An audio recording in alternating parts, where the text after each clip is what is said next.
اليوم بنتكلم عن أهم قصة في عالم الشاي، قصة الشاي الأحمر.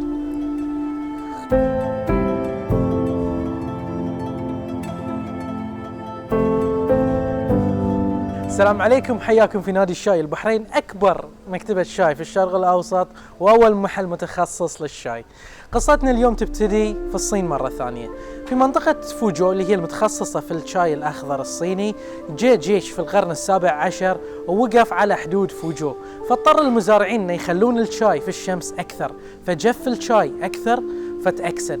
في يوم شالوا المحصول من الشمس، اكتشفوا أن هذا المشروب طعمه مختلف ورائحته مختلفة عن الشاي الأخضر، وهذه كانت بداية الشاي الأحمر. تاريخنا العربي يناقض هذه القصة، لأن كان تجار العرب على طريق الحرير اكتشفوا الشاي في القرن العاشر ميلاديا، تقريبا 600 سنة قبل هذه الحادثة المؤرخة من الإنجليز.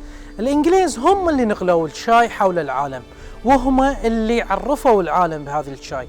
الصين احتكرت الشاي الأخضر، احتكرت الشاي الأحمر، وكان يعتبر كوموديتي اللي هو منتج خاص فيهم، ويعتبر سلعة مهمة جدا.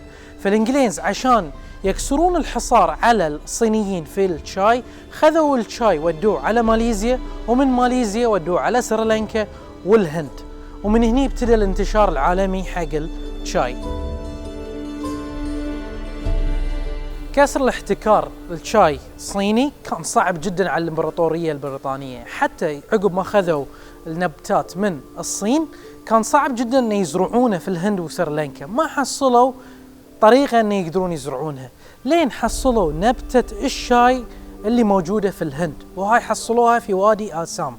في وادي آسام اكتشفوا ان هذه الورقة تعطي جودة أفضل في الشاي الأحمر من الشاي الأخضر الصيني حق الشاي الأحمر، ومن عقبها خذوها ودوها على مناطق دارجيلينغ، الجبال تكون في شمال الهند، وودوها على الجبال اللي موجودة في سريلانكا، وهني ابتدت صناعة الشاي تنتشر حول العالم. بعد نجاح الإمبراطورية البريطانية في زرع الشاي في الهند وسريلانكا، الانتشار العالمي حق الشاي الأحمر كان ما له مثيل، وهني وصل الشاي الأحمر حق العراق، وتعرفنا على الاستكانة. فالبريطانيين كانوا يسمونه إيست تي كان، وهو العرب سميناه الاستكانة، ومن بعدها وصل مصر وأوروبا. الشاي يوم وصل أوروبا خذ منعطف جديد، كان سعره غالي جدا جدا جدا، فكان محصور فقط على العوائل الغنية.